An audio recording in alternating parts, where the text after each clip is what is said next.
सब सबको जय यीशु की। और खुदा का शुक्र है कि हम उस जगह पे हैं जहाँ पे आके हम परमेश्वर के वचन से चंद एक बातों को सीखते हैं, उसकी बातों पे ध्यान लगाते हैं। आज मैं आपके साथ जो बात करना चाहता हूँ वो है कि परमेश्वर में बढ़ना कैसे है, बढ़ने में रुकावट क्या है, बढ़े कैसे, परमेश्वर क्या चाहता है। सो परमेश्वर में बढ़ना सीखें, उसके बारे में आज मैं आपसे बात करने वाला हूँ। और ये इतना ज़्यादा महत्वपूर्ण है, ये इतना ज़्यादा ज़रूरी है हमारे लिए बढ़ना कि अगर हम बढ़े ना तो फिर कुछ ख़ास फ़ायदा भी नहीं है। प्रभु में आ गए, प्रभु में आ गए लेकिन उसमें बढ़े नहीं।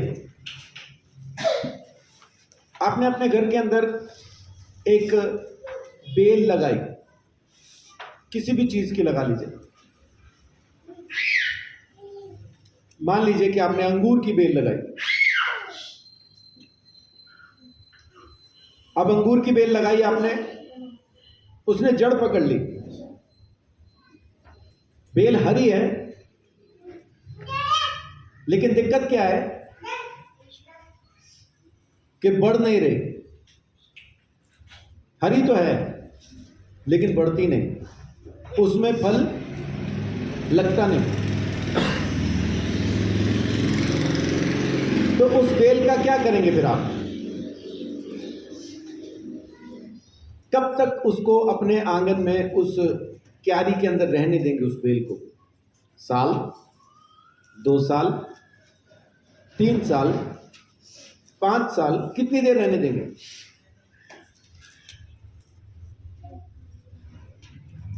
मेरे ख्याल तीसरे साल के बाद तो आप निकाल देंगे कि इसमें फल नहीं आएगा। अगर हम भी यीशु में बो दिए गए हैं और हमने जड़ पकड़ लिए, यीशु में जड़ पकड़ने का मतलब है कि हमें ये यकीन हो गया, ये ईमान हम ले आए हैं कि यीशु के सिवाय कोई दूसरा मुक्तिदाता है नहीं, लेकिन उसके बावजूद अगर हम यीशु में बढ़ नहीं रहे, हरे तो हैं, जड़ भी पकड़े हैं लेकिन बढ़ नहीं रहे हैं, वो फल जो हमारे अंदर आ जाने चाहिए वो नहीं आ रहे हैं। बस हम संडे को आते हैं चर्च में। ऐसे ईसाइयों को मैं ईसीजी क्रिश्चियंस कहता हूं। ईसीजी क्या होता है? किसी को दिल की परेशानी हो, सांस ना ले पा रहा हो, दर्द हो रहा हो, तब उसकी धड़कनों को चेक करने के लिए, उसके दिल की हालत को देखने के लिए एक ईसीजी किया जाता है, सही चल रहा है कि नहीं। और वो लंबी पर्ची ऐसा निकलती है जिसपे यूं लाइंस होती है ना, उसको ईसीजी कहते हैं। मैं ईसाइयों को ईसीजी कहता हूं। ईसीजी क्यों? क्योंकि इनको ईस्टर याद है, क्रिसमस याद है, गुड फ्राइडे याद है। ECG, Easter, Christmas, good Friday. उसके अलावा इनको और कुछ याद नहीं कि परमेश्वर मुझसे कुछ चाहता है या नहीं, मुझे कुछ करना है या नहीं, बाकी कुछ याद नहीं। ऐसा क्यों है? क्योंकि वो प्रभु में बढ़े नहीं, उनकी ग्रोथ प्रभु में नहीं हुई। अपने घर पे कोई बच्चा पैदा हो, आज की तारीख में बेटा हुआ, मुबारक हो। अभी जब पैदा होता है तो बच्चे का कद इतना ही होता है ना, शायद और छोटा हो लेकिन इतना ही होता है अंदाजा।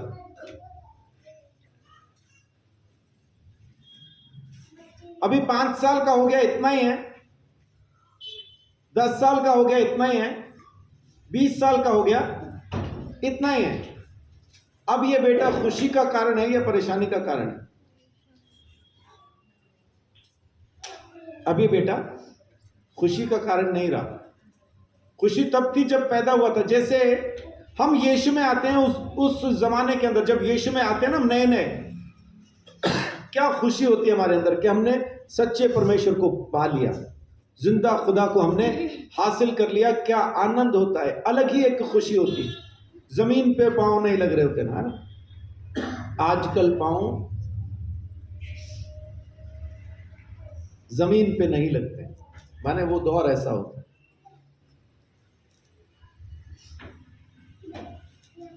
लेकिन इस बच्चे की तरह से हमारा विश्वास बढ़ता नहीं, हम प्रभु में बढ़ते नहीं, हम वहीं के वहीं हैं और 10 साल के बाद रो रो के ये प्रार्थना कर रहे होते हैं, प्रभु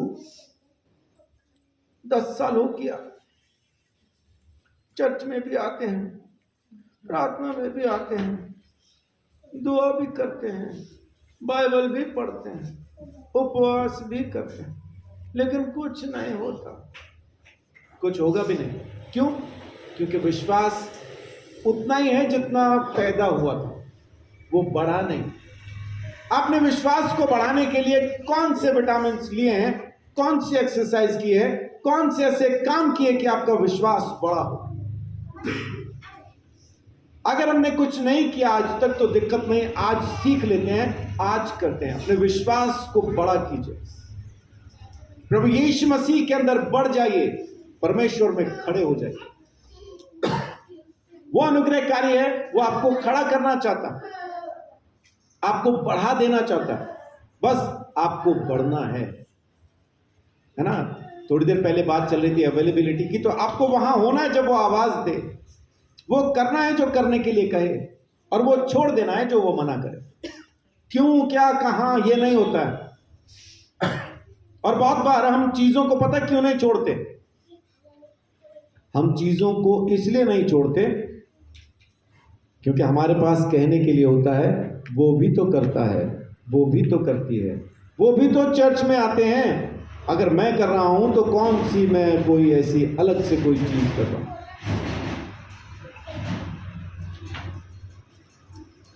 अब यहां पे समझने की बात यह है कि अगर कोई गलत कर रहा है तो जरूरी थोड़ी है कि मैं भी उसके पीछे लग के वैसा ही चलूं, और कहने के लिए मेरे पास हो कि वो भी तो प्रभु के लोग हैं, वो भी तो ये कर रहे हैं, अगर मैं भी करता हूं तो कौन सी बड़ी बात है।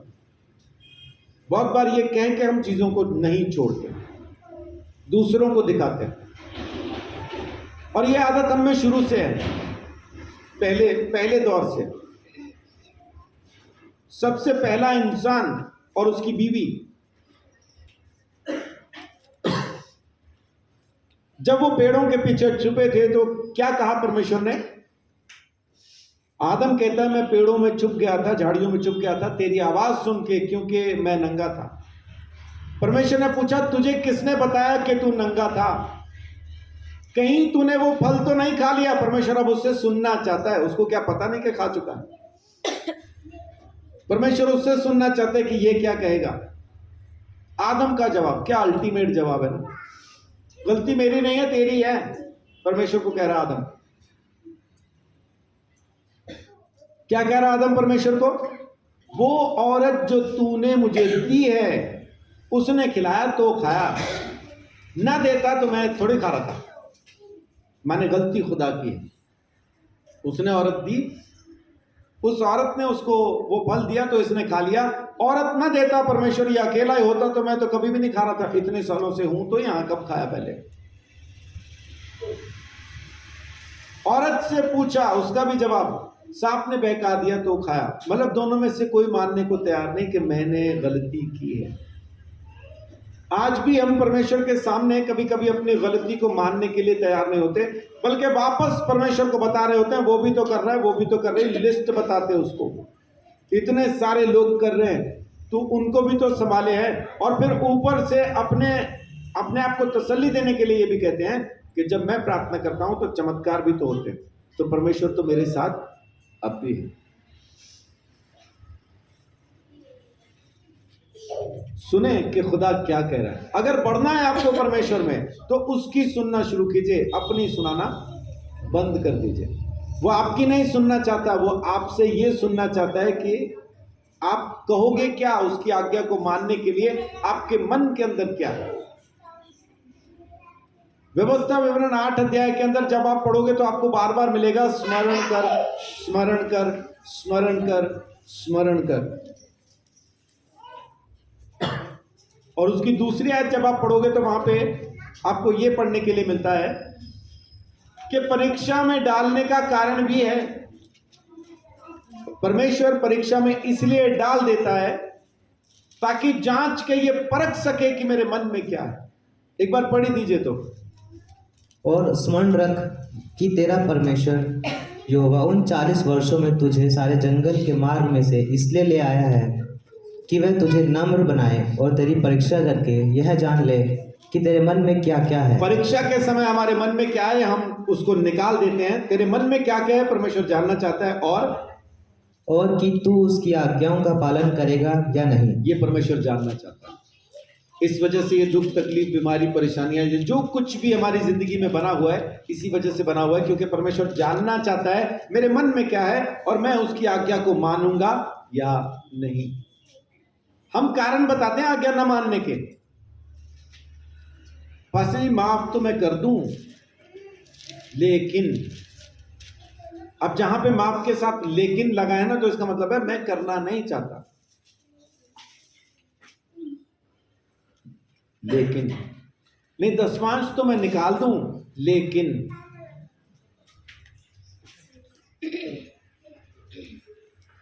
उपवास तो मैं रख लूं, लेकिन वचन तो मैं पढ़ लूं, लेकिन प्रार्थना तो कर लूं, लेकिन जहां लेकिन लगा इसका मतलब है आप उस चीज को करना नहीं चाहते। तो पहले एक बार देखते हैं कि वो कौन कौन सी चीजें हैं जो हमें परमेश्वर में बढ़ने से रोकती हैं। सबसे पहली चीज, आपके पास परमेश्वर के बारे में पूरी जानकारी नहीं है। आपकी जानकारी उस खुदा के बारे में अधूरी है, आप आधा ज्ञान रखते हैं। प्रेरितों के काम 18 अध्याय 24 से 28 तक। अपोलोस नामक एक यहूदी जिसका जन्म सिकंदरिया में हुआ था, जो विद्वान पुरुष था और पवित्र शास्त्र को अच्छी तरह से जानता था, इफिसुस में आया। अब यहां पे क्या लिखा है? अपोलोस नाम का एक शख्स वहां पे आया। पीछे कौन बच्चा बोल रहा है?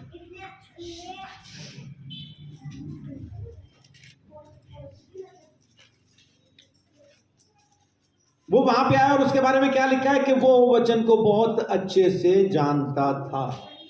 ये लिखा, वचन को बहुत अच्छे से जानता था और क्या करने लगा आके? उसने प्रभु के मार्ग की शिक्षा पाई थी और मन लगाकर यीशु के विषय ठीक ठीक सुनाता और सिखाता था।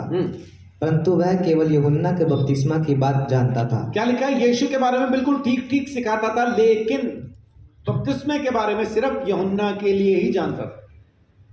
यूहन्ना का मन फिराव का बपतिस्मा ही जानता था।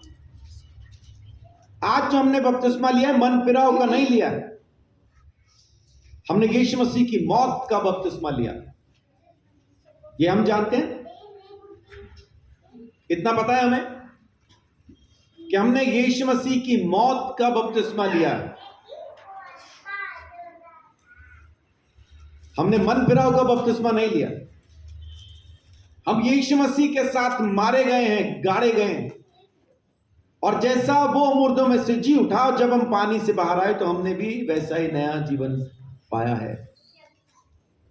आमीन जी। आगे पढ़िए 18 का 24 से 28 तक। वह आराधनालय में निडर होकर बोलने लगा, पर प्रिस्किल्ला और अक्विला उसकी बातें सुनकर उसे अपने यहाँ ले गए और परमेश्वर का मार्ग उसको और भी ठीक ठीक बताया। और जब उसने निश्चय किया कि वह पार उतरकर अखाया को जाए, तो भाइयों ने उसे ढाढ़स देकर चेलों को लिखा कि वे उसे अच्छी तरह मिले। और उसने वहां पहुंचकर उन लोगों की बड़ी सहायता की जिन्होंने अनुग्रह के कारण विश्वास किया था, क्योंकि वह पवित्र शास्त्र से प्रमाण दे देकर कि यीशु ही मसीह है, बड़ी प्रबलता से यहूदियों को सब के सामने निरुत्तर करता रहा।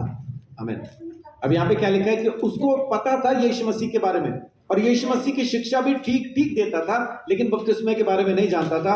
अक्विला ने, प्रिस्किला ने उसको बहुत अच्छे से सिखाया, उसको समझ में आया, उसको समझ में आया। आगे देखिए 19 का 1 से 6 तक। जब अपुल्लोस कुरिन्थुस में था तो पौलुस ऊपर के सारे प्रदेश से होकर इफिसुस में आया। वहाँ कुछ चेलों को देखकर उनसे कहा, क्या तुमने विश्वास करते समय पवित्र आत्मा पाया? उन्होंने उससे कहा, हमने तो पवित्र आत्मा की चर्चा भी नहीं सुनी। अब यहाँ पे ये चेले हैं प्रभु यीशु मसीह के, लेकिन पवित्र आत्मा के बारे में सुना तक नहीं है इन्होंने। यानी सबसे बड़ी रुकावट अपनी जिंदगी के अंदर क्या है कि हम बहुत सारी चीजों को जानते हैं और उसको जानने के बाद हम अच्छे अच्छे लोगों के सामने खड़े होकर प्रचार भी कर पाते हैं और सामने वाला हमारे प्रचार को सुन के प्रभावित भी होता है, यीशु को प्रभु भी स्वीकार कर लेता है, लेकिन हमारी जानकारी पूरी नहीं होती। हम परमेश्वर को वैसा नहीं जानते जैसा वो है। हम उतना ही जानते हैं या उतना ही जानना चाहते हैं जितना हम जानना चाहते हैं, उससे ज्यादा हम उसको जानना भी नहीं चाहते। हमें यह लगता है कि इससे ज्यादा की हमें जरूरत भी नहीं है, बहुत कुछ आ गया, बहुत कुछ पता चल गया। मैं आपको एक बात बताऊं, जिस दिन आपके मन के अंदर ये आ जाए ना कि आपको बाइबल से बहुत कुछ पता है, आप समझ लो आप खतरे में, क्योंकि ये ज्ञान घमंड का कारण है। ये दूसरों के साथ बहस करने में आपकी सहायता करता है, दूसरों के साथ तर्क करने में सहायता करता है ये ज्ञान।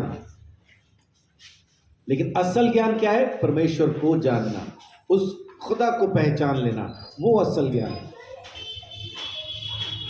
तो उसकी पूरी जानकारी अपने पास होनी चाहिए। वो कौन है, कैसा है, आज की तारीख में कहाँ है, आज मेरे लिए उसके पास क्या संदेश है, आज जो उसने कॉल किया है क्या कहा है, आज जो उसने मैसेज किया है उसमें क्या कहा है। आज वो आपसे बात करता है, रोज बात करता है, क्योंकि उसने अपना दोस्त यानी अपने ही जैसा एक सहायक, हमारा दोस्त उसने भेज दिया, जिसका नाम पवित्र आत्मा है, जो काउंसलर है, सलाहकार है।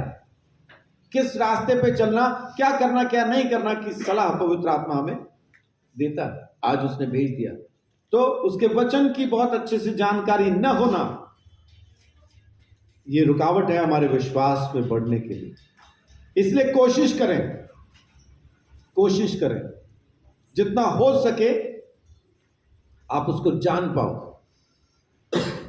एक अच्छी जानकारी अपने पास बाइबल में है, पहले बाइबल के द्वारा उसको जान लो, पहचान लो कि वो कैसा है, फिर प्रार्थना के द्वारा एक्सपीरियंस से, अपनी जिंदगी में अनुभव से उसको जान लो कि वो कैसा है।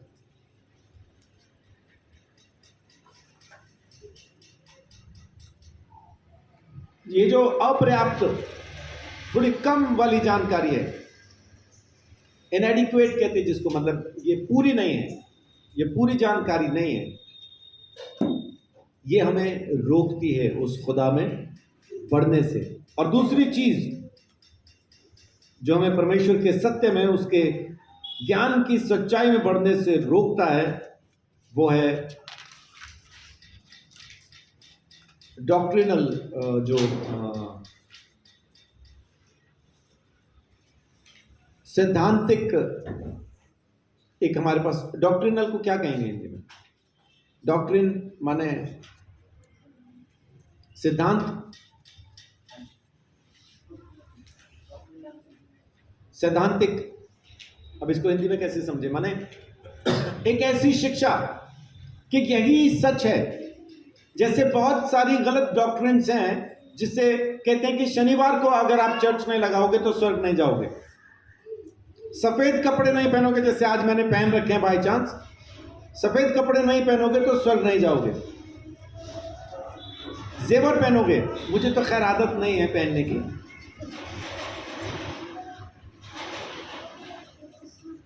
जेवर पहनोगे तो स्वर्ग नहीं जाओगे, ऐसा उनका कहना।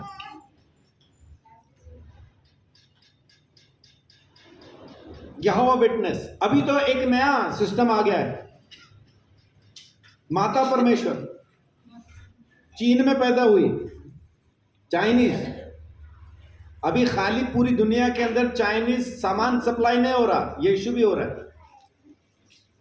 यीशु भी आ गया चाइनीज, और औरत है वो। और उसका क्या कहना है? मैं यीशु हूं, इस बार औरत के रूप में आई हूं।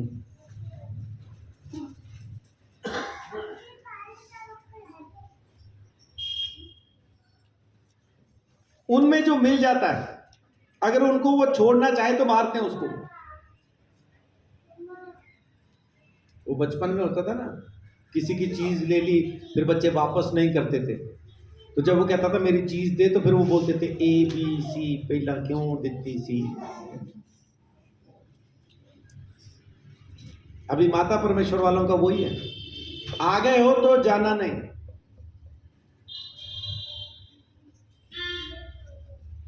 यीशु आ गया बोल रहे चाइना में, यीशु आ गया।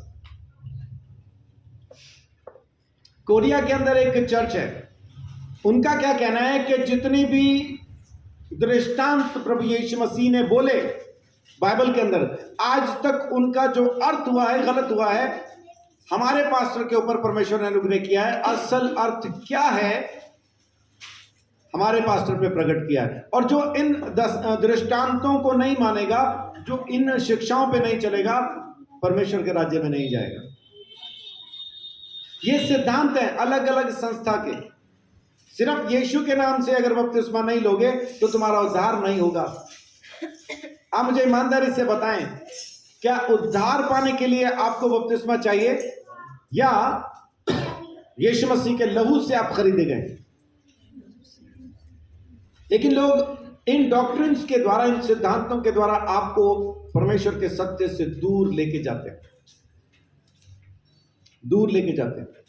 बहुत से लोग अभी भी ऐसा सवाल पूछ लेते हैं मुझे, पास्टर वो तो ये कह रहा था, फिर हम क्या करें बताओ, मेरे लायक सेवा बताएं, हम क्या करें? प्रभु का धन्यवाद, धीरे धीरे आप लोग उस शिक्षा को मजबूती से पकड़ते जा रहे हैं। फिर भी अपने झुंड के अंदर कोई ना कोई ऐसा अभी भी होगा जो कमजोर पात्र होगा, जिसको थोड़ा सा हिलाओ डुलाओ तो वो उड़ जाएगा, आंधी उसको उड़ा देगी, वो उस जगह पे रहेगा नहीं। इफिसियों 4:14।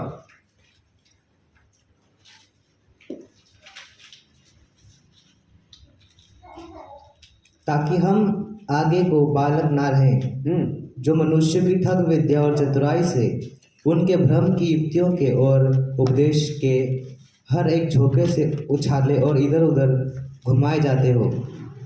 हाँ, सिद्धांतों को मजबूत अगर आपने नहीं सीखा, परमेश्वर के सिद्धांत अगर समझ में नहीं आए, तो आप फिर इस ठग विद्या में उड़ जाएंगे, आप विश्वास में बढ़ नहीं पाएंगे, आप मजबूत नहीं हो पाएंगे। आपको पता होना चाहिए परमेश्वर क्या कहता है, उसका वचन क्या कहता है। कौन कितने साल से प्रभु में, इसमें फर्क नहीं पड़ता। बहुत से लोग कहते हैं नहीं नहीं हम तो अभी नए हैं ना, वो 20 साल पुराने हैं, वो सही कह रहे होंगे। ऐसा नहीं है, ऐसा कतई नहीं। मैंने खुद अपनी आंखों से देखा और अपनी जिंदगी में अनुभव किया है कि जिनकी 50 साल की सेवकाई है उनको भी नहीं पता असल सत्य क्या है। तो सालों पे ना जाएं, बाइबल में जाएं। सामने वाले के साल न गिनो कि कितने साल से बाइबल का वचन प्रचार कर रहा है। बाइबल को जांचो कि बाइबल क्या कहती है। जो बाइबल कहती है वही सच है, सिद्धांतों में गड़बड़ हो जाती है। पिता पुत्र पवित्र आत्मा, बाइबल को अगर पूरा निचोड़ के मैं निकाल दूं तो सिवाय यीशु मसीह के कुछ नहीं। पूरी बाइबल मुझे सिर्फ 3 चीजें बताती है। पहली, मैं पापी हूं। दूसरी, परमेश्वर मुझसे प्रेम करता है और मुझे उद्धार देना चाहता है। तीसरी, उसने उद्धार मुझे दान में दिया है और उसका नाम यीशु मसीह है। मेरी मुक्ति मरी हुई नहीं है, मेरी मुक्ति कर्मों से नहीं है, मेरी मुक्ति, मेरा उद्धार, मेरा छुटकारा जिंदा है और उसका नाम यीशु मसीह है। परमेश्वर ने मुझे यीशु उपहार में दिया है। उसने कहा संजीव मैं जानता हूं तू पापी है और सुधरेगा भी नहीं,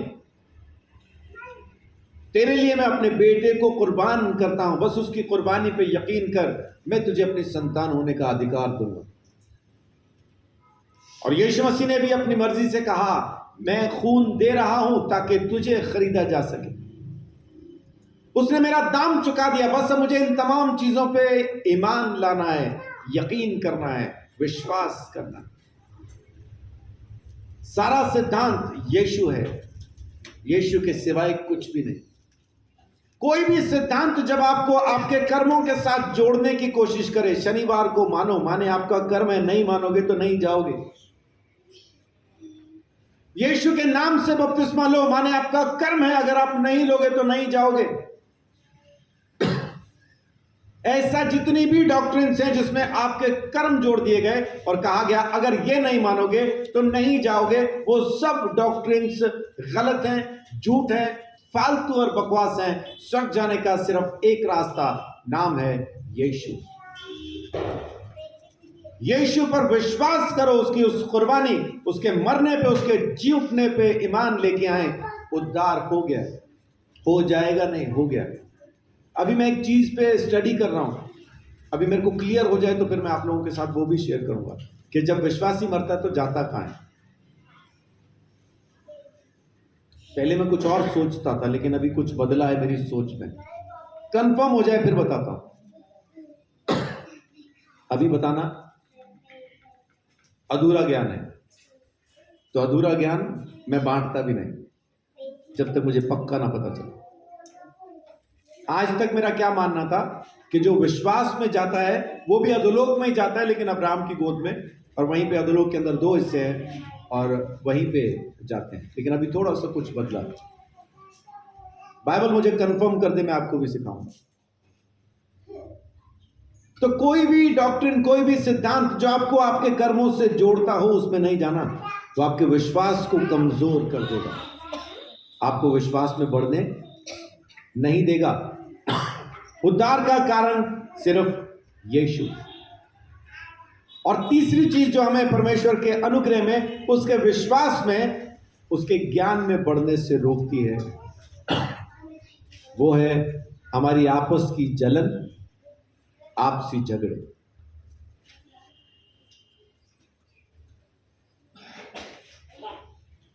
है ना?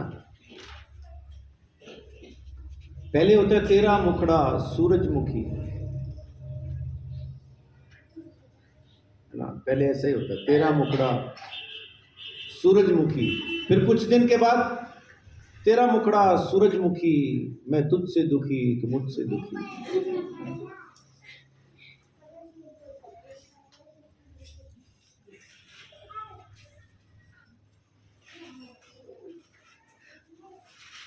ये जलन, ये झगड़े हमें परमेश्वर के विश्वास में, प्रभु में बढ़ने से रोक देते। रगड़े झगड़े तुम में हैं, इसलिए तुम्हें मिलता नहीं, याकूब कहता है 4 अध्याय में। तुम मांगते हो पर तुम्हें मिलता नहीं, क्योंकि तुम्हारे अंदर झगड़े रगड़े चल रहे हैं। इन झगड़ों से, जलन से निकल आएंगे तो प्रभु में बढ़ पाएंगे। क्योंकि जब तक आप जलन और झगड़े में है ना, आपको यीशु नहीं दिखता। आज की तारीख में भी बहुत से चर्च ऐसे हैं, बहुत सी जगह ऐसी हैं जहां पे पास्टर को यह समझ में नहीं आता कि उस मोहल्ले में जाऊं तो प्रार्थना किसके घर रखवाऊं। ऐसा क्यों होता है? क्योंकि एक के घर में प्रार्थना रखवाओ तो बाकी लोग कह रहे होते जी हम नहीं आएंगे वहां। दूसरे के यहां, किसी दूसरे के यहां पे रखवाओ तो वो दूसरा कह रहा होता है जी हम नहीं आएंगे वहां। किसी तीसरे के यहां रखवाओ तो कहते हैं हम नहीं। कोई कॉमन ऐसी जगह नहीं मिल पाती जहां पे सब आने के लिए तैयार। कोई ना कोई होगा जिसने अपना मुंह टेढ़ा किया होगा, हम नहीं जाएंगे। क्यों? क्योंकि उनको यीशु नहीं दिख रहा। अपनी इज्जत बेइज्जती पहले है, यीशु मसीह का अनुग्रह तो बाद की चीज, उसकी संगति बाद की बात। हम नहीं जाएंगे, हम नहीं बुलाएंगे, उसको ना बुलाना। मेरे घर प्रार्थना रखाने ना बस जी, हाँ तो उसको ना बुलाना, बाकी बुला लो जिसको भी बुलाना, है ना? वो नहीं आना चाहिए, वो नहीं आनी चाहिए। ये चीज हमें परमेश्वर के अनुग्रह के अंदर, उसके विश्वास में, परमेश्वर में बढ़ने से रोक देती है। पहला कुरिन्थियों 3 अध्याय 1 से लेकर 3 तक पढ़िए।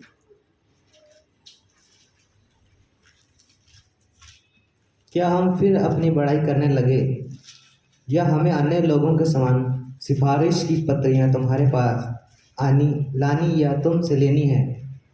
हमारी पत्री तुम ही हो, जो हमारे हृदयों पर लिखी हुई है और उसे सब मनुष्य पहचानते और पढ़ते हैं। यह प्रकट है कि तुम मसीह की पत्री हो, जिसको हमने सेवकों के समान लिखा, और जो स्याही से नहीं परंतु जीवते परमेश्वर की आत्मा से पत्थर की पट्टियों पर नहीं परंतु हमारे हृदय की मांस रूपी पट्टियों पर लिखी है। ये क्या पढ़ा आपने? हाँ, मैं वही कह रहा हूँ। पहला कुरिन्थियों पढ़िए, मेरी बात ही नहीं आ रही उसमें। और हे भाइयों, मैं तुमसे इस रीति से बातें न कर सका जैसे आत्मिक लोगों से, परंतु जैसे शारीरिक लोगों से, और उनसे जो मसीह में बालक हैं।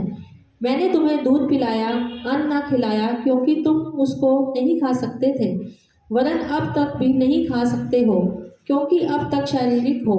इसीलिए कि जब तुम में डहा और झगड़ा है, तो क्या तुम शारीरिक नहीं और क्या मनुष्य की रीति पर नहीं चलते? जी, पौलुस क्या कह रहा है? मैं तुम्हें अभी तक अन्न नहीं खिला पाया, दूध ही पिला रहा हूं।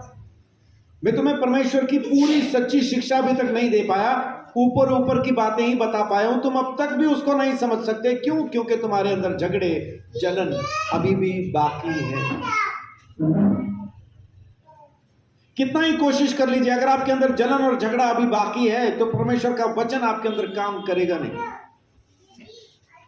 वो झगड़ा, वो जलन, उस वचन को जो आपको मिल जाना चाहिए, अंदर जाने नहीं देगा। वो बाहर ही रहेगा, अंदर पहुंच नहीं पाएगा। पौलुस कह रहा है, मैं चाहता हूं लेकिन मैं सिखा नहीं पा रहा। अन्य जातियों के जैसा हाल है तुम्हारा। तुम सांसारिक हो। आज की तारीख में भी अपने आप को कहते तो हो हम आत्मिक हैं, लेकिन अभी भी तुम सांसारिक हो। क्या तुम में झगड़े रगड़े अभी भी बाकी नहीं है? वो कहता है, तो इसलिए तुम बढ़ नहीं पाओगे, मैं तुम्हें सिखा भी नहीं पाऊंगा। पौलुस तो सिखा ही नहीं रहा है, कह रहा है इसलिए मैंने तुम्हें अन्न नहीं दिया, दूध ही पिलाया, और अब भी तुम उसको सीख नहीं पाओगे, अब भी तुम उसे समझ नहीं पाओगे। इनको थोड़ा नीचे जाने के लिए कहिए।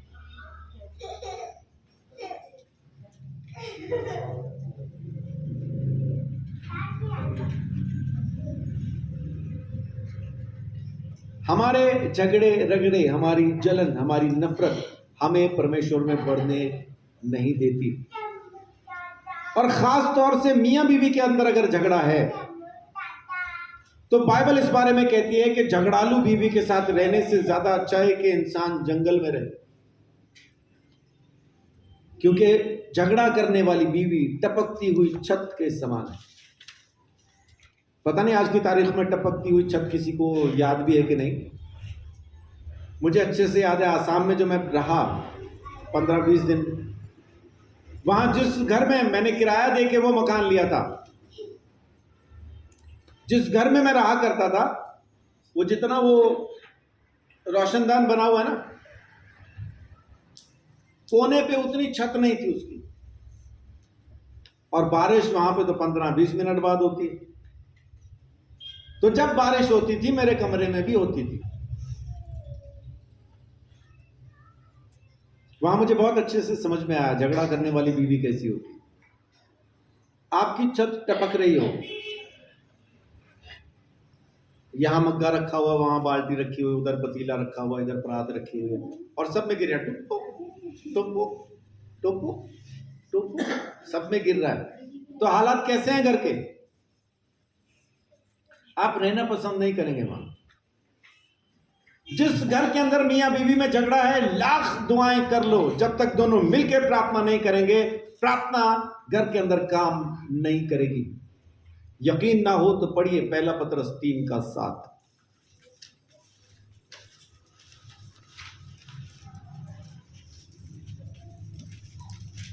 वैसे ही हे पतियों, तुम भी बुद्धिमानी से पत्नियों के साथ जीवन निर्वाह करो, और स्त्री को निर्बल पात्र जानकर उसका आदर करो, यह समझकर कि ऐसा लिखा होगा, निर्बल जान के उसकी मरम्मत करो। निर्बल पात्र जानकर उसका आदर कर। निर्बल पात्र जानकर मरम्मत करो लिखा होगा। हाँ, निर्बल पात्र जानकर उसका आदर करो। अच्छा, आदर करना है बीवी का। लेकिन बहुत से पति ना पत्नी को मारने में मर्दानगी समझते हैं। पति को पीटना मतलब पत्नी को पीट देना उनको लगता है कि यही मर्दानगी है। अगर पति पीट नहीं रहा, मार नहीं रहा बीवी के, और दूसरे लोग सलाह भी तो देते हैं, मार इसके कान पे। कैसा बकवास करती है।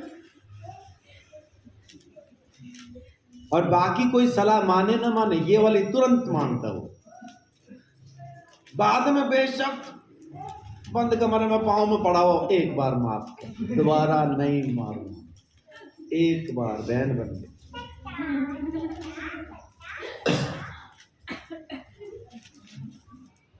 निर्बल पात्र जानकर उसका आदर करें। जी, यह समझकर कि हम दोनों जीवन के वरदान के वारिस हैं। ये सुनिए, ये समझकर कि हम दोनों जीवन के वरदान के वारिस हैं, जिससे तुम्हारी प्रार्थनाएं रुक ना जाए। जिससे तुम्हारी प्रार्थनाएं रुक ना जाएं। मियाँ बीवी झगड़ा करने के बाद घुटने टेक के प्रार्थना कर रहे हैं तो प्रार्थना काम नहीं कर रही है,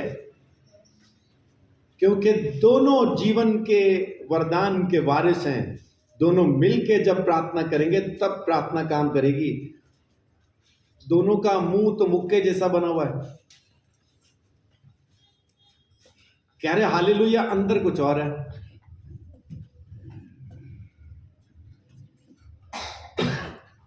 बाहर तो बोल रहे हैं प्रभु तुझे आशीष दे, लेकिन ये कौन सी वाली मांग रहे समझ लो।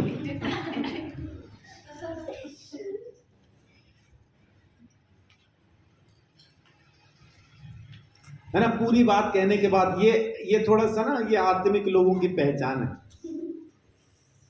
सारा झगड़ा करने के बाद, अपनी सारी कहने के बाद आखिर में जरूर कहते हैं प्रभु तुझे आशीष दे। इसका मतलब है वो मुझे शक्ति कपूर याद आ जाता है। हमारे कॉलेज के ज़माने में एक फिल्म आई थी, वो उसमें शक्ति कपूर का एक डायलॉग था। उसमें कहता था कि परमेश्वर तेरा भला करे, फिर साथ ही बोलता था पर करेगा नहीं। ये वही चीज़ है। झगड़ा रगड़ा अगर मियाँ बीवी में है और उनकी प्रार्थनाएं परमेश्वर तक नहीं पहुंच रही, तो समझ लीजिए कि जब प्रभु की देह में अगर झगड़ा होगा, चर्च में अगर झगड़ा होगा, तो प्रार्थना कहां जा रही है। हम एक देह हैं, एक शरीर है, आपस में झगड़ा रगड़ा नहीं रख सकते, रख ही नहीं सकते। परमेश्वर कहता है मुझ में बढ़ो, तो उसके शरीर में, उसकी देह में एक साथ बढ़ना जरूरी। लेकिन यहां तो घुटना कह रहा होता है टखने के साथ नहीं चलूंगा, तो चल के दिखाओ चलेंगे कैसे फिर। टखना समझते हैं क्या होता है?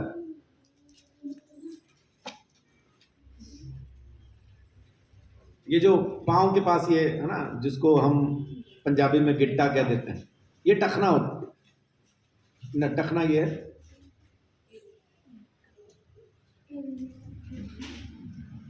मैंने अभी क्या बोला था? हाँ, टखना, घुटना साथ साथ नहीं चल रहे।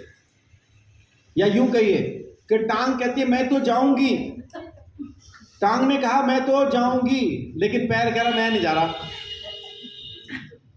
इस टांग के साथ तो मैं नहीं जाऊंगा। अब उसको लकड़ी की कहां से लाके दें? अब उसको कहां से लाके दें? टांग के साथ अगर चलना है तो पैर को सहमत होना जरूरी है। हम सबको आपस में सहमत होना जरूरी है। अगर झगड़े रगड़े जलन नफरत हमारे अंदर है तो प्रभु में बढ़ नहीं पाएंगे, है ना कहीं अटक जाएंगे, है ना। तो अटकना नहीं, बढ़ना है। प्रभु में बढ़ते जाओ, दौड़ते जाओ रेस के साथ, बगैर जलन बगैर नफरत के। ये प्रभु में बढ़ने का बहुत जरूरी एक हिस्सा है। और दूसरा, बुरी जिंदगी, खराब जिंदगी नहीं जीना। 1 कुरिन्थियों 14:20। 1 कुरिन्थियों 14:20। खराब जिंदगी बुरी जिंदगी नहीं जीना। हे भाइयों तुम हे भाइयों तुम समझ में बालक ना बनो, बुराई में तो बालक रहो परंतु समझ में सियाने बनो। बुराई में बच्चे बन जाओ लेकिन समझ में सियाने हो जाओ। लेकिन हम बुराई में सियाने हैं, समझ में बच्चे बने रहते हैं। तो बुराई में बच्चे बने, समझ में सियाने बन जाएं। प्रभु में बढ़ना है तो बुराई की जिंदगी छोड़ के परमेश्वर की समझ वाली जिंदगी को जीना शुरू कीजिए, तब वो आपकी जिंदगी में आशीष भी करता है और आपको बढ़ने के लिए सहायता भी करता है। और परमेश्वर के गहरे सत्यों में बढ़ने से अगर आप रुक रहे हैं, आप उस योग्य नहीं हैं कि परमेश्वर के गहरे सत्य को समझ सकें, ये चीज भी आपको प्रभु में बढ़ने से रोक देती है। इब्रानियों 5:12 से 14।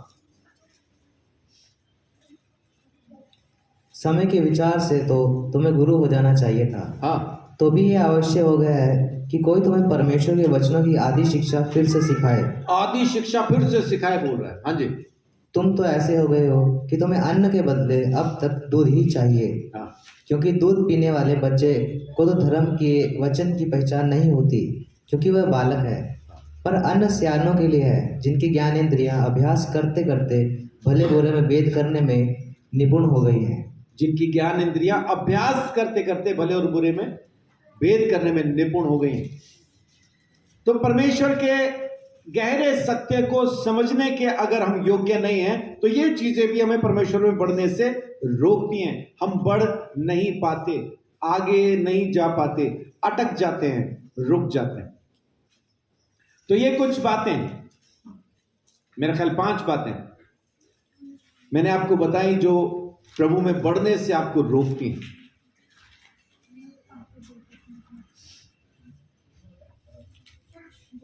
पहली चीज,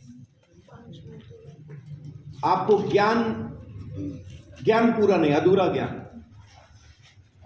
दूसरी चीज, सिद्धांतों में दिक्कत है, आप परमेश्वर के सॉलिड सिद्धांत में खड़े नहीं हैं। तीसरी चीज, जलन, नफरत। चौथी, बुरी जिंदगी, खराब जिंदगी अगर जी रहे हैं तो भी प्रभु में बढ़ नहीं पाएंगे। और 5वीं, परमेश्वर के गहरे सत्यों को समझने के लिए अगर आप योग्य नहीं है तो आप बढ़ नहीं पाएंगे, खड़े नहीं हो पाएंगे। अब देखते हैं कैसे हम बढ़ सकते हैं। ये तो मैंने आपको बताया ना वो कौन सी चीजें जो आपको बढ़ने से रोकती हैं।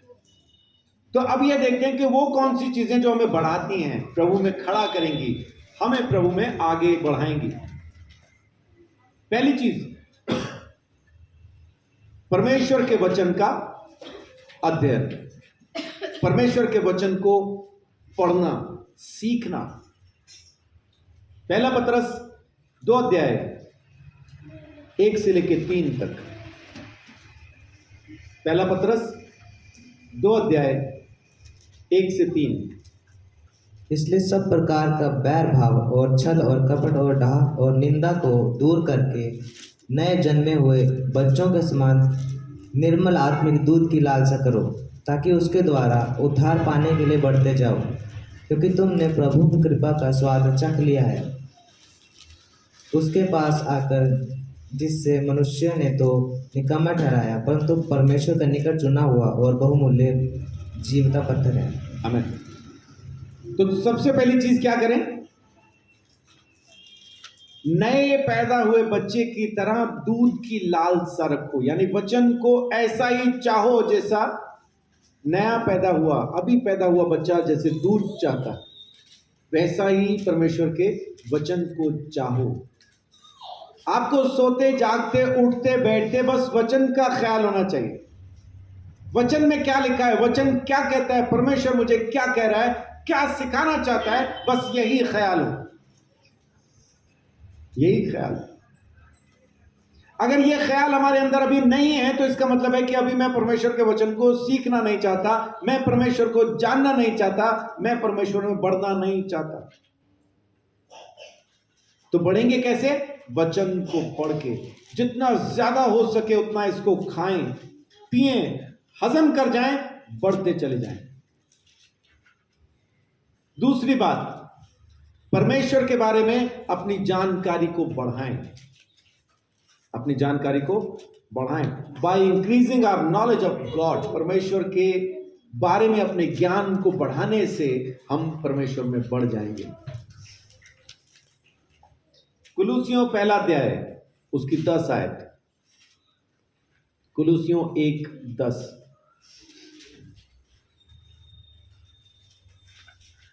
ताकि तुम्हारा चाल चलन प्रभु के योग्य हो और वह सब प्रकार से प्रसन्न हो और तुम में हर प्रकार के भले कामों का फल लगे और तुम परमेश्वर की पहचान में बढ़ते जाओ। परमेश्वर की पहचान में बढ़ते जाओ। आपको सिर्फ इतना काम करना है कि परमेश्वर को पहचानते जाएं, जितना हो सके उतना।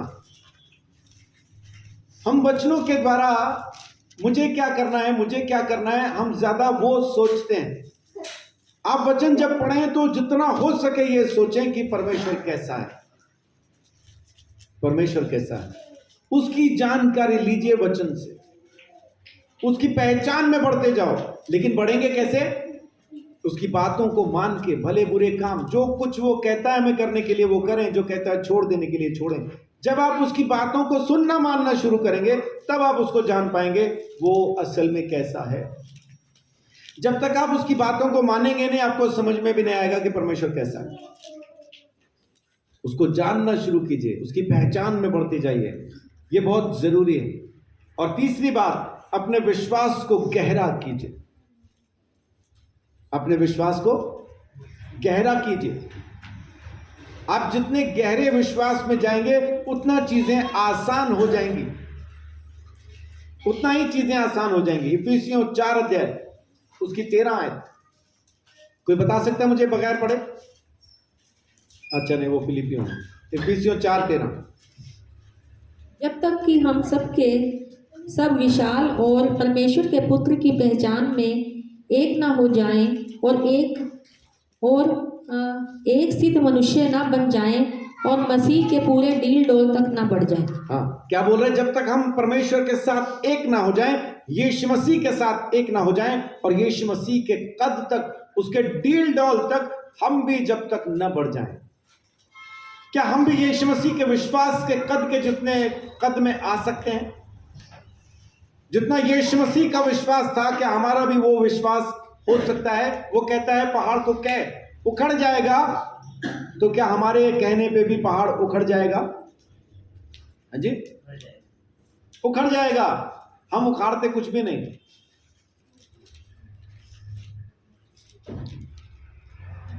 सब चीजें अपनी अपनी जगह पे हैं। मेरे भाई की पथरी, मेरी बहन की पथरी वही है। पहाड़ उखड़ जाएगा, किडनी में से पथरी नहीं उखड़ रही।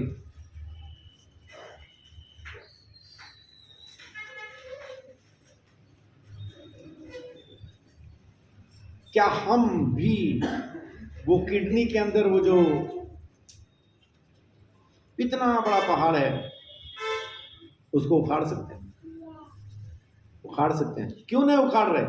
क्योंकि हम विश्वास में गहरे नहीं होते। विश्वास ऊपर का है, हमें पता है इस बारे में, लेकिन हम विश्वास की गहराई में नहीं। दुष्ट आत्मा यीशु के नाम से निकलती है, किसको नहीं पता?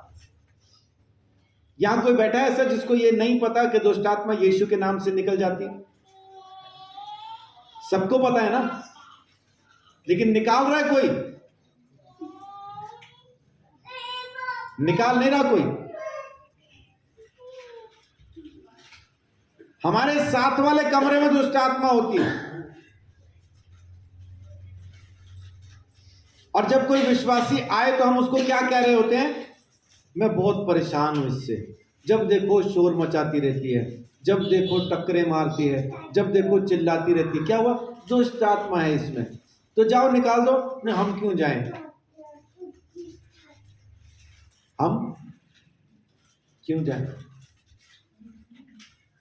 कई साल पहले अमृतसर सीएनआई चर्च के अंदर बिशप जोनाथन को पास्टर वहां पे अपॉइंट किया गया और बिशप जोनाथन ने शुक्रवार को प्रार्थना करना शुरू किया, लोगों के अंदर से बीमारियां और दुष्ट आत्माएं निकालना शुरू किया। सीएनआई के लोग इकट्ठा होके उन्होंने इनके खिलाफ एप्लीकेशन लगा दी, ये पादरी हमें नहीं चाहिए।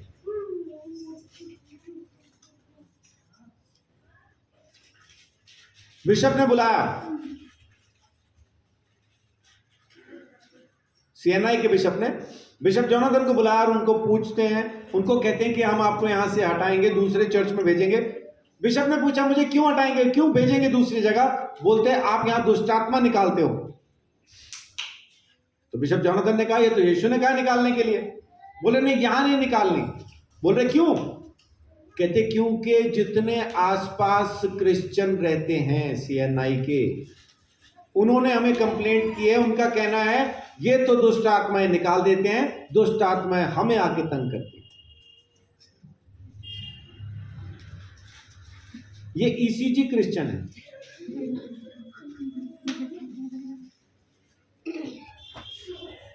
ये ईसीजी क्रिश्चियन है ना, ईस्टर, क्रिसमस, गुड फ्राइडे, इनको इतना ही पता है। और एक बड़ा पुराना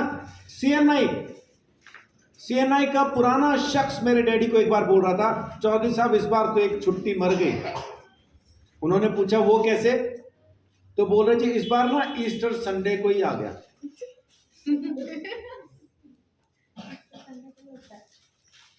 ये अपने चर्च में भी किसी को समझ नहीं आया, ईस्टर हर बार संडे को ही होता है। गुड फ्राइडे बुधवार को आएगा ना? नहीं।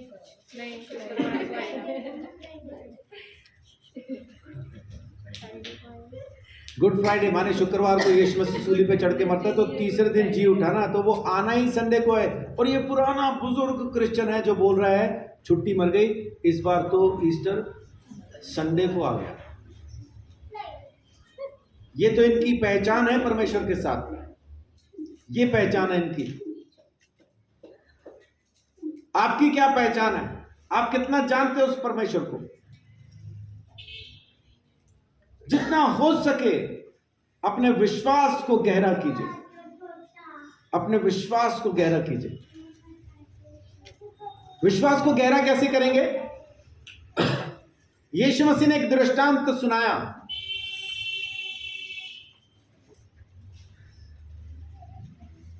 चेलों ने पूछा विश्वास को बढ़ाने के लिए क्या करें? यीशु मसीह ने एक दृष्टांत सुनाता है कि किसी का नौकर खेत में से काम करके आया तो मालिक क्या कहे कि पहले तू खा पी ले, बाद में मुझे भी खाने को देना, या ये कहे कि पहले मुझे दे खाने के लिए, बाद में तू भी खा पी लेना? क्या कहे मालिक अब नौकर को जो खेतों में से काम करके आया? हाँ जी, पहले तू खा ले या पहले मुझे दे? मालिक कहे तो क्या कहना चाहिए? मुझे खाना दे, फिर तू भी खा के आराम कर ले। चेले तो बोल रहे हैं कि हम विश्वास कैसे बढ़ाएं? यीशु ये दृष्टांत बता रहा है, इसमें विश्वास बढ़ने वाली बात कहां है? इसका मतलब है कि जब तक आप अपने विश्वास को काम पे नहीं लगाएंगे, जैसा इसने लगाया हुआ है, खेतों में भी काम करके आया, उसके बाद घर आके भी कह रहा है पहले मुझे खाना दे, बाद में तू अपना खाना। जब तक आप विश्वास को काम में नहीं लगाएंगे, विश्वास में गहरे नहीं होंगे, विश्वास बढ़ेगा नहीं। अपने विश्वास को काम पे लगाएं, काम पे लगाएं। हर छोटी बड़ी चीज के लिए प्रार्थना करना शुरू करें, विश्वास करना शुरू करें। सोचो मत क्या कहेगा, प्रार्थना करवाएगा नहीं करवाएगा, आप घुस के प्रार्थना करो, परमेश्वर काम करेगा। हम घर पे ही बैठे हैं और जब कहा जाए कि कहीं सुसमाचार सुनाने के लिए जाओ तो पूछते हैं जाएं कहां? कोई जगह ही नहीं है बोलते जाने के लिए। और वैसे घूमने जाना हो तो इनको सब जगहें पता होती है, वहां जा सकते हैं, वहां जा सकते हैं, वहां जा सकते हैं, वहां जा सकते हैं। सुसमाचार के लिए कोई जगह याद नहीं आती कहां जा सकते। सुसमाचार सुनाने के लिए जब कहो तो कमरे में होते हैं, फिर पूछो सुसमाचार सुनाने जाना है तो और अंदर वाले कमरे में होते हैं।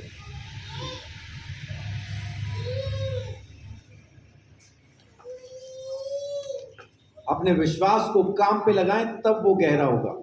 जब तक आप अपने विश्वास को काम पे नहीं लगाएंगे वो गहरा नहीं होगा, ऊपर ऊपर का ही रहेगा, सुपरफिशियल ही होगा। सुपरफिशियल बोले तो उथला सा, ऊपर ऊपर का, गहरा नहीं है। जैसे नदी किनारे पे होती है ना, वो सिर्फ आपके पाँव पाँव गीले होते हैं, उसमें कोई डूब के नहीं मरता। वहाँ डूबेगा कब? जब गहरे में जाएगा। तो आपका विश्वास तब गहरा होगा जब आप उसको काम पे लगाएंगे, है ना। चौथी बात, प्रेम दिखाना शुरू करें। पढ़िए अगली 15 और 16। अभी आपने 4 का 13 पढ़ा ना, अब 15-16 पढ़िए तीसरे में।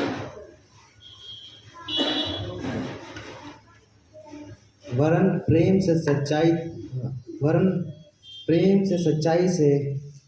में सच्चाई से चलते हुए सब बातों में उसमें जो सिर है अर्थात मसीह में बढ़ते जाओ, जिससे सारी देह हर एक जोड़ की सहायता से एक साथ मिलकर और एक साथ घटकर उस प्रभाव के अनुसार जो हर एक अंग के ठीक ठीक कार्य करने के द्वारा उसमें होता है, अपने आप को बढ़ाती है कि हम प्रेम में उन्नति करती जाएं। कि हम प्रेम में उन्नति करते जाएं। क्या लिखा है यहाँ पे? कि प्रेम की वजह से आपका शरीर मजबूत होगा।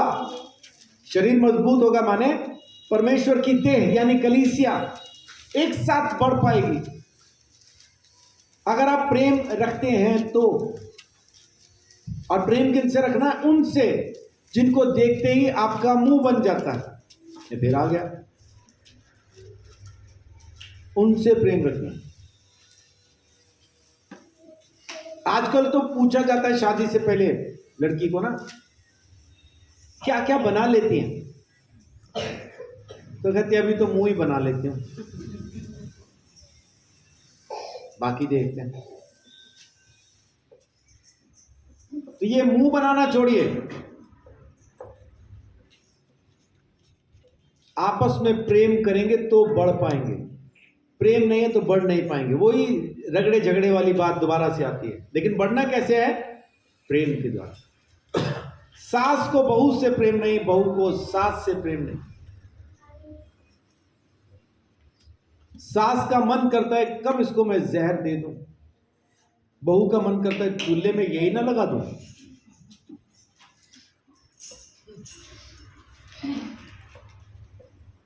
वहां प्रेम चाहिए, वहां प्रेम चाहिए। जब आपके अंदर प्रेम आएगा तब आप प्रभु में बढ़ोगे। सामने वाले को मत देखो, सामने वाला क्या कर रहा है उससे आपका कोई लेन देन नहीं। प्रभु में आपको या तो बढ़ना है या आपको नहीं बढ़ना है, फैसला कीजिए। अगर आपको बढ़ना है तो आप प्रेम कीजिए, सामने वाला करे ना करे क्या फर्क पड़ता, क्या फर्क पड़ता। आपको बढ़ना है तो आप बढ़ो। आपको देख के हो सकता है दूसरा भी आ जाए कि अरे भाई ये ऐसा बढ़ गया, चलो मैं भी बढ़ता हूं। प्रेम में जब आप बढ़ेंगे प्रभु में भी बढ़ेंगे। और पांचवी बात, अपने अंदर एक मसीही चरित्र पैदा कीजिए जो यीशु मसीह के जैसा दिखाई दे। जिंदगी के अंदर कुछ नहीं तो 5-7 लोगों को ये कहना चाहिए आपको देख के कि आप तो यीशु हैं, कहना चाहिए।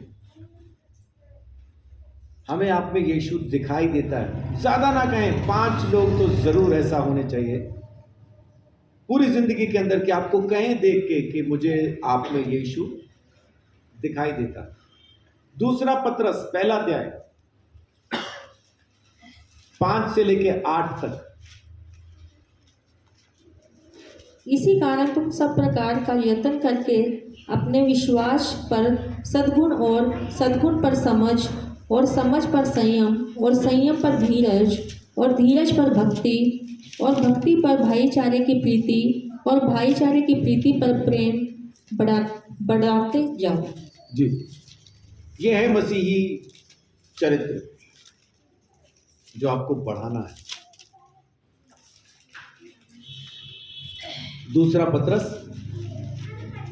पहला अध्याय 5 से लेके 8 तक। ये आपके अंदर होना चाहिए, भाईचारा, प्रेम, समझ, संयम, ये आप में होना चाहिए। इसमें बढ़ते जाओ, बढ़ते जाओ, बढ़ते जाओ। तो ये 5 बातें मैं आपको आज बता रहा हूं। प्रभु में बढ़ने के लिए आपको क्या क्या करना है। पहली चीज, परमेश्वर के वचन को बहुत अच्छे से समझें, पढ़ें। दूसरा, परमेश्वर के बारे में अपने ज्ञान को बढ़ाएं। तीसरा, अपने विश्वास को गहरा करें। चौथा, अपना प्रेम दिखाना शुरू करें। बाइबल में लिखा है कि परमेश्वर ने जगत से प्रेम किया, दिखाया या नहीं दिखाया, या खाली किया बोल रहा है बस?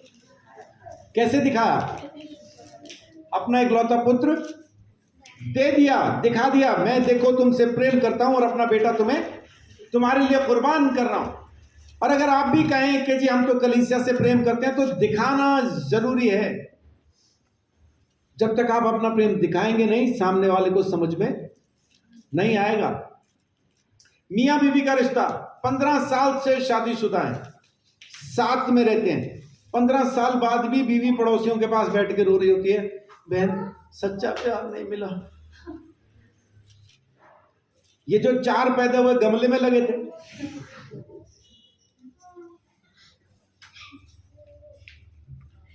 क्यों रो रही है? क्योंकि कभी पति ने दिखाया नहीं अपनी तरफ से।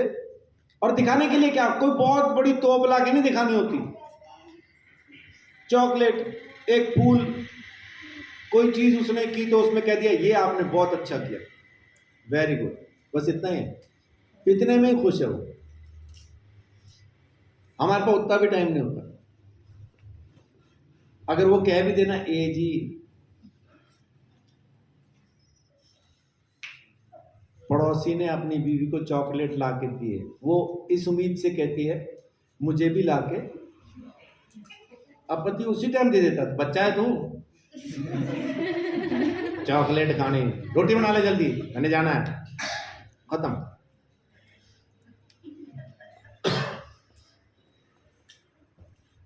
वो खाली आई लव यू कहने से बीवी की समझ में नहीं आता।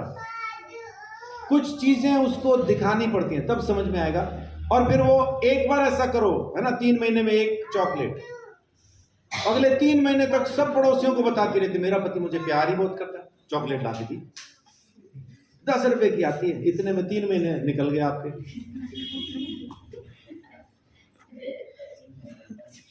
सबको कह रहा 3 महीने का रिचार्ज 10 रुपए का। प्रेम जब तक दिखाएंगे नहीं, आप कलीसिया में खड़े होकर 3600 बार कहते रहें कि मैं आपसे प्रेम करता हूं, कलीसिया को या सुनने वाले को समझ तब आएगा जब अपना प्रेम आप उनको दिखाएंगे। हम में से कितने ऐसे हैं कि जब कोई बीमार हो तो सब जाके उसको मिल के आते हैं? कितने लोग हैं जो बीमारों को मिलने जाते हैं? मैं पूछ नहीं रहा हूं, और मैं जानता हूं कौन कौन जाता है। चलो, मैं ही जब बीमार होता हूं, आप में से कितने लोग मुझे मिलने आते हैं? कोई नहीं आता। नहीं आता। तो मैं कैसे समझूं कि आप मुझसे प्रेम करते हैं?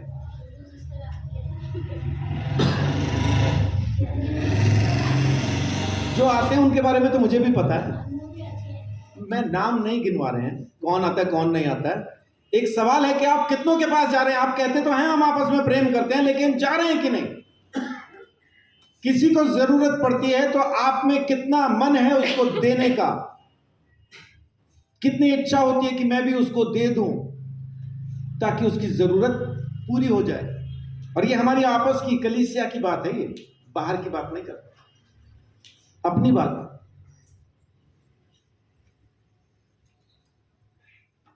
प्रेम जब तक आप दिखाएंगे नहीं, सामने वाले की समझ में नहीं आएगा और आपको करना भी नहीं आएगा। आप प्रेम करना तब सीखेंगे जब आप दिखाना शुरू करेंगे, तब आपको प्रेम करना भी आ जाएगा। अगर आप दिखाना नहीं सीख रहे हैं तो आप प्रेम करना भी नहीं सीख रहे। प्रेम करना सीखिए। दिखाने से जब आप अपना प्रेम प्रकट करना शुरू करेंगे तब समझ में आएगा कि आप प्रेम करते हैं। नहीं दिखा रहे तो नहीं करते। शब्दों में कुछ नहीं रखा। राजू भाई ने तुरंत कह दिया कोई नहीं आता, लेकिन मैं जब जब परेशान हुआ हूं इन्हीं का परिवार आता है ज्यादातर। 28 दिन के लिए जब मुझे निकाल दिया गया था, मैं अकेला ही था, अंबाला में ही रहता था मैं। 28 दिन में अपने घर में नहीं था, सिवाय इंदू बहन के कोई नहीं आया मेरे पास। हाँ जी, नीचे पड़े हो गए।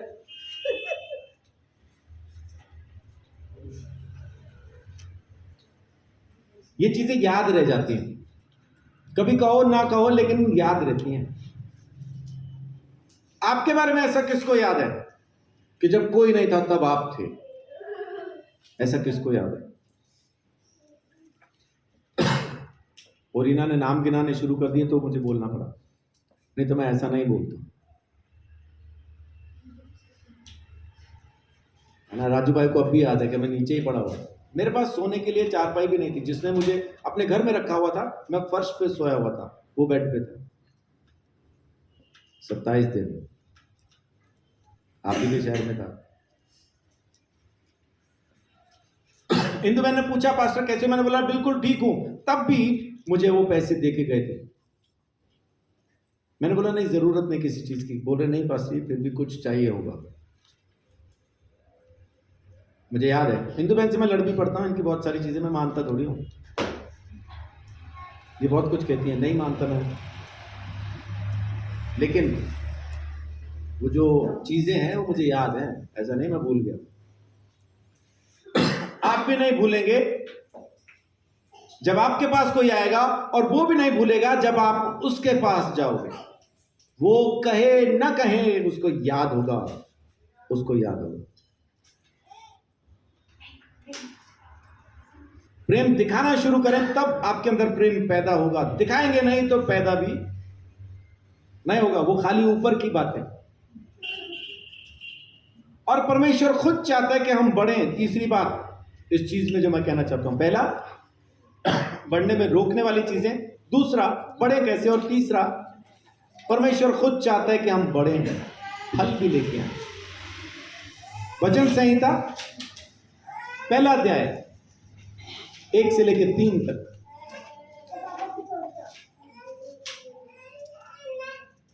क्या ही धन्य है वे पुरुष जो दुष्टों की युक्ति पर नहीं चलता और ना पापियों के मार्ग में खड़ा होता और ना ठट्ठा करने वालों की मंडली में बैठता है, जी। परंतु वह तो यहोवा की व्यवस्था से प्रसन्न रहता और उसकी व्यवस्था पर रात दिन ध्यान करता रहता है।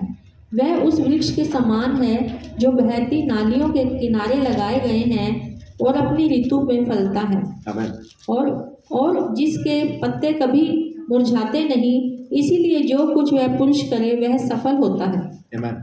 क्या लिखा है कि वो जो रात दिन परमेश्वर की व्यवस्था में ध्यान दिए रहता है, परमेश्वर ऐसे लोगों को अपने आप बढ़ाएगा। ऐसे पेड़ के समान होगा जो नदी के किनारे लगा होगा, उसकी जड़ें पानी में होंगी, धूप काल में भी उसके पत्ते मुरझाएंगे नहीं, क्योंकि उसकी जड़ मजबूत है, उसकी जड़ पानी में। परमेश्वर आपको भी बढ़ाना चाहता है। हमारी जड़ें परमेश्वर के वचन में यीशु मसीह में जब बन जाएंगी तो चाहे कैसी भी समस्याएं मुसीबतें हम पे क्यों ना आए, पत्ते सूखेंगे नहीं, मुरझाएंगे नहीं, हम हरे ही रहेंगे और परमेश्वर हमको हमेशा फलवंत बना के रखेगा। आमीन। वो चाहता है कि ऐसा हो, वो चाहता है ऐसा हो। 92 में देखिए, भजन संहिता 92 92 का 12 से 15। वह तुझको हाथों हाथ उठा लेगा, आमीन। ऐसा ना हो कि तेरे पाँव में पत्थर से ठेस लगे। तू सिंह और नाग को कुचलेगा, तू जवान सिंहों और अजगर को लताड़ेगा। जवान सिंह और अजगर को लताड़ेगा, यानी शैतान की सारी सामर्थ मेरे पांव के नीचे होगी। वो मुझे गिरने ना देगा। स्वर्गदूतों को आज्ञा दी है उसने, मुझे गिरने ना देंगे, मेरे पांव को चोट नहीं लगेगी। शैतान ने भी यीशु को कहा था कूद जा, कूद जा। 92 का पढ़िए 12 से 15। धर्मी लोग खजूर के समान फूले फलेंगे और लबानोन के देवदार के समान बढ़ते रहेंगे। वे यहोवा के भवन में रोपे जाकर हमारे परमेश्वर के आंगनों में फूले फलेंगे। आमीन। वो जो हिस्सा पहले पढ़ दिया वो भी गलत नहीं है, 91 का यीशु मसीह के बारे में एक भविष्यवाणी है। शैतान ने वही हिस्सा यूज किया था, कूद जा परमेश्वर तुझे बचा लेगा। वो कह रहा अपने परमेश्वर की परीक्षा नहीं करना। लेकिन यहां क्या लिखा है, वो खजूर के जैसा होंगे, वो फलेंगे फूलेंगे उस ऋतु में भी जिसमें फल नहीं आते, उस ऋतु में भी फल लेके आए। आमीन। परमेश्वर चाहता है कि हम फलवंत हों, हम बढ़ जाएं। परमेश्वर ऐसा चाहता है। यूहन्ना 15 अध्याय में आ जाइए। यूहन्ना 15 का 2 देखिए क्या कहता है। जो डाली मुझ में है और नहीं फलती उसे वह काट डालता है, और जो फलती है उसे वह छांटता है ताकि और फले। आमीन। जो उसमें बनी है उसको वो छांटेगा ताकि और फले। 4 और 5 में पढ़ दीजिए। तुम मुझ में बने रहो और मैं तुम में। जैसे डाली यदि दाखलता में बनी ना रहे तो अपने आप से नहीं फल सकती, वैसे ही तुम भी यदि मुझ में बने ना रहो तो नहीं फल सकते। पहले उसने क्या कहा, जो बनी नहीं रहती, जो फलती नहीं, उसको वो काट देता है। लेकिन आगे क्या कह रहा है, अगर तुम मुझ में बने ना रहोगे तो फल भी नहीं सकते। और 5 में क्या लिखा है, मैं दाखलता हूँ, हाँ। तुम डालियाँ हो। जो मुझ में बना रहता है और मैं उसमें, वह बहुत फलता है, क्योंकि मुझसे अलग होकर तुम कुछ भी नहीं कर सकते। तुम कुछ भी नहीं कर सकते, मैं कुछ भी नहीं हूं तेरे से।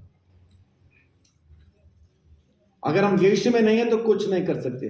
वही हमें फलवंत भी करना चाहता है, वो हमें खड़ा भी करना चाहता है, वो हमें मजबूत भी करना चाहता है। और उसने अपने साथ में जोड़ भी लिया और उसकी जड़ से हम वो फल पाते हैं। यानी जो अभी हमने पढ़ा ना कि नदी किनारे का एक ऐसा पेड़ जिसकी जड़ें पानी में हैं, हमारी जड़ खुद यीशु मसीह है। हमें ढूंढने की जरूरत नहीं कि हमें पानी कहां से मिलेगा।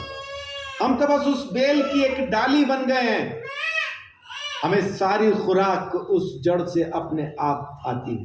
आमीन। डाली अपने आप नहीं फलती, जड़ से मजबूती मिलती है उसको। और हमारी जड़ हम नहीं है, प्रभु का धन्यवाद। मेरे काम नहीं है, परमेश्वर का धन्यवाद। मेरी जड़ यीशु मसीह है और वहीं से मुझे सामर्थ भी मिलती है। और वो चाहता है कि मैं फलवंत हो जाऊं, तो बस हो जाओ, क्योंकि वो चाहता है। 16 आयत पढ़िए। तुमने मुझे नहीं चुना, परंतु मैंने तुम्हें चुना है और तुम्हें नियुक्त भी किया कि तुम जाकर फल लाओ और तुम्हारा फल बना रहे। आमीन। उसने चुना, नियुक्त भी किया, फल भी लाने को कहा, और साथ में कहा तुम्हारा फल बना भी रहेगा। कोई आंधी तुम्हारे फल को तोड़ नहीं पाएगी। सो आज मैं आपको इतना ही कहना चाहता था, प्रभु यीशु मसीह में बढ़ जाओ, उसके अनुग्रह में बढ़ जाओ, उसके विश्वास में बढ़ जाओ। रोकने वाली कौन सी चीजें हैं मैंने बता दी आपको। इन चीजों से बचें। ये डोंट्स हैं, नहीं करना। और डूज भी बता दिए, जो करना है वो भी मैंने आपको बता दिया। क्या क्या करेंगे तो आप परमेश्वर के विश्वास में, उसकी पहचान में बढ़ जाएंगे। और तीसरी चीज मैंने आपको बताई कि परमेश्वर की इच्छा है कि आप बढ़ो। परमेश्वर चाहता है कि आप बढ़ो और आप फल भी लेके आओ। और उसने यीशु मसीह को हमारे लिए दे दिया, और यीशु में हमें जोड़ के वो अपनी ही दाखलता हमें कहता है। आमीन।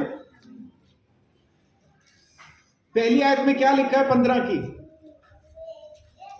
सच्ची दाखलता मैं हूँ, दाखलता मैं हूं और मेरा पिता किसान है। किसान मेरा बाप है। अब दाखलता कौन है? यीशु। किसान कौन? परमेश्वर। हम कौन? डालियां। डाली जरूरी है या दाखलता जरूरी है? देखभाल किसकी की जाती है, डाली की या बेल की? देखभाल बेल की जाती है। डालियां तो अपने आप पनप जाती हैं, डालियां तो फल अपने आप ले आती हैं। और क्या कह रहा है, जो डाली फल लाएगी उसको वो छांटेगा, काटेगा। किसान कौन सी डाली से सड़े हुए पत्ते काटता है? कौन सी डाली से पत्ते काटते हैं जिसमें कीड़ा लगा हो, सूख गया हो, कुछ ऐसा? कौन सी डाली से काटेगा? हाँ जी, अच्छी डाली से। उस डाली से काटेगा जो फल लेके आ रही है, और जो डाली फल ही नहीं ला रही उसको क्या करेगा? उसको तो पूरी डाली को ही काट देगा, फिर उसको काटेगा छांटेगा नहीं, उसको तो वो अलग कर देता है, क्योंकि ये डाली फालतू है, फल नहीं लाती। लेकिन अगर आपको काट रहा है, छांट रहा है, तो इसका मतलब है कि फल भी आप ही के अंदर आना है, फल भी आप में ही आएगा। तो आज 3 बातें मैंने आपको बताई। पहला, वो कौन सी चीजें जो आपको प्रभु में बढ़ने से रोकती हैं। दूसरा, क्या क्या करना है ताकि आप प्रभु में बढ़ पाएं। और तीसरा, परमेश्वर की मर्जी है कि आप बढ़ो, इसलिए बढ़ जाओ, दिक्कत नहीं, क्योंकि वो साथ है, तो फिर डरने की क्या बात। जड़ वो है, जड़ वो है, बेल वो है, मैं तो खाली डाली हूं। तो खुराक जड़ से मिलनी है, बढ़ना बेल ने है, फल टहनी में आएगा। आमीन। बोया बाप ने, बड़ी डाली, बड़ी है बेल, और फल कहां लग रहा है? फल लग रहा है डाली में। हमने क्या किया? कुछ भी नहीं, हम खाली वहां पे हैं, बस हमने विश्वास किया और उस बेल के अंदर हम जोड़ दिए गए हैं, और फल हम में लगता। परमेश्वर चाहता तो फल सीधा सीधा बेल में भी लगा देता, लेकिन वो क्या कहता है? तुम में देखना चाहता हूं, वो फल में तुमसे चाहता है। अगर आपको याद हो तो प्रेरितों के काम के अंदर 10 अध्याय में पतरस के पास जब कुरनेलियुस आता है, तो आके गवाही क्या दी जाती है वहां पे? कि स्वर्गदूत ने आके कहा कि फलान जगह पे पतरस नाम का एक शख्स है, उसको बुला अपने घर पे, और वो तुझे उद्धार का पूरा मार्ग बताएगा। स्वर्गदूत जब वहां पे खड़ा है, तो खुद स्वर्गदूत क्यों नहीं बता दे रहा उसको उद्धार क्या है? परमेश्वर का धन्यवाद कि ये काम उसने स्वर्गदूतों के लिए नहीं रखा, हमारे लिए रखा है, हमें इस्तेमाल करता है। उसका अनुग्रह है, उसकी दया, उसकी रहमत है।